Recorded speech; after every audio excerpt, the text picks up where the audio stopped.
สว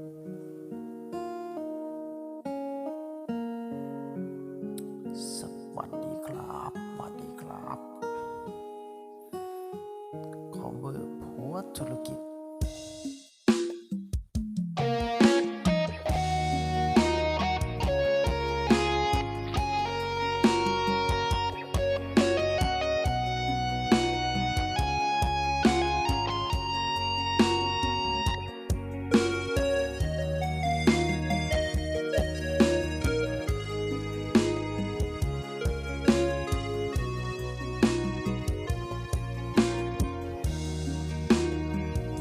ไปเดินไปเดินค่อนคืนอย่าได้ละแวงไปแต่เศร้าฮอดแรงจะฝนหรือแรงบ่เคยไว้วันนักธุรกิจเอาชีวิตสู้เป็นเดิมพัน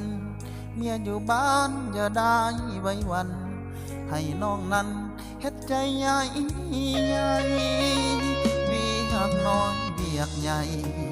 ต้องไปตามใจลูกค้าเวียกงานเอาแต่มันสิมา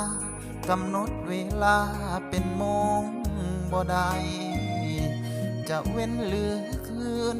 ก็ต้องยืนสู้ทนต่อไปคิดฮอดเมียแทบขาดใจน้องสำไว้จงเห็นใจอายนักธุรกิจผู้สวยคิดก็คือภรรยาคอยเตือนยามไปยามมาเป็นที่ปรึกษาของอายเป็นผู้จัดสรรสวยกันให้ได้ดังหมายน้องอย่าละแวงแต่อายหากน้องเพียงกายนั้นเดินงามงอนไปเดินไปเดินน้องอย่าตื่นตกใจบูหานท่านเคยว่าไว้เหตุใจใหญ่ๆคือพระเวสสันดรผัวธุรกิจ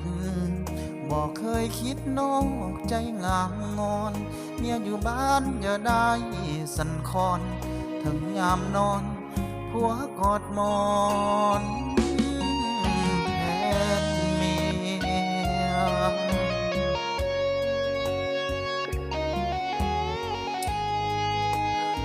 ขอเบอร์เพลงอาจารย์กิดาวเพชรบุญเกิดโนหวังบุญเกิดโนหวังอาจารย์บุญเกิดโนหวังหัวธุรกิจ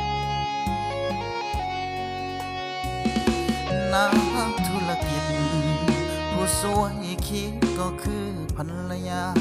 ขอให้เตือนยามไปยามมาเป็นที่ปรึกษาของอายเป็นผู้จัดสรรสวยกันให้ได้